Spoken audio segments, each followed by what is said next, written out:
Hi friends, ఈరోజు ఈ వీడియోలో ఆంధ్రప్రదేశ్ మహిళలకు సంబంధించి ఆడబిడ్డ నిధి పథకంపై ఒక ముఖ్యమైన అప్డేటు వచ్చింది. ఈ పథకానికి సంబంధించి ఎవరు అర్హులు, ఎలాంటి పత్రాలు సిద్ధంగా ఉంచుకోవాలి, డబ్బులు ఎప్పుడు వచ్చే అవకాశం ఉంది అనే విషయాలను ఇప్పుడు స్పష్టంగా తెలుసుకుందాం. అండ్ వీడియో మీద నచ్చితే లైక్ చేసి, షేర్ చేసి, సబ్స్క్రైబ్ చేసుకోండి ఫ్రెండ్స్. సో ఏమాత్రం లేట్ చేయకుండా వీడియోలోకి వెళ్ళిపోద్దాం.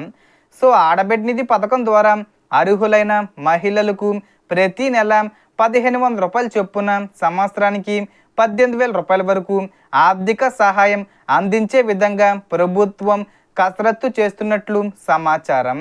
అయితే ఇప్పటి వరకు కూటమి ప్రభుత్వం అధికారంలోకి వచ్చి 2.5 సంవత్సరాలు అవుతున్న ఈ పథకాన్ని ప్రారంభించలేదు. కాబట్టి ఈ సంవత్సరంలో ఒకేసారి 18,000 రూపాయలు కూడా విడుదల చేసే అవకాశం ఉంది. దీని మీద అప్డేట్స్ రావాల్సి ఉంది.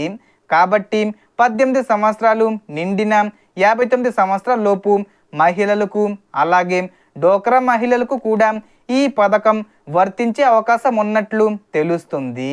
అయితే తుది అర్హతలు, దరఖాస్తు తేదీ, డబ్బులు జమ చేసే తేదీపై ప్రభుత్వం నుంచి అధికారిక ప్రకటన రావాల్సి ఉంది.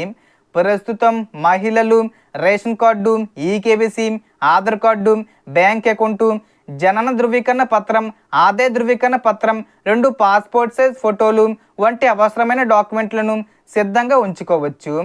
ఆధార్కు 10 సంవత్సరాలు పూర్తయితే అవసరమైన అప్డేటు చేయించుకోవడం, బ్యాంక్ అకౌంటు యాక్టివ్గా ఉండడం, ఆధారు మరియు మొబైల్ నెంబర్తో లింక్ అయి ఉందో లేదో చెక్ చేసుకోవడం మంచిది.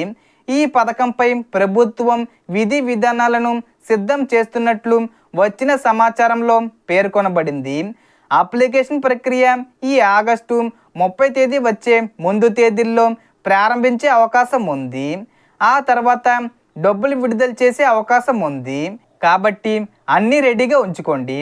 సడన్గా ఎప్పుడైనా కూడా ఈ పథకానికి సంబంధించి అప్డేటు రావచ్చు. సో మొత్తం ఇన్ఫర్మేషన్ ఇది ఫ్రెండ్స్. మీకు ఈ వీడియో నచ్చితే లైక్ చేయండి, షేర్ చేయండి అండ్ సబ్స్క్రైబ్ చేసుకోండి. Thanks for watching.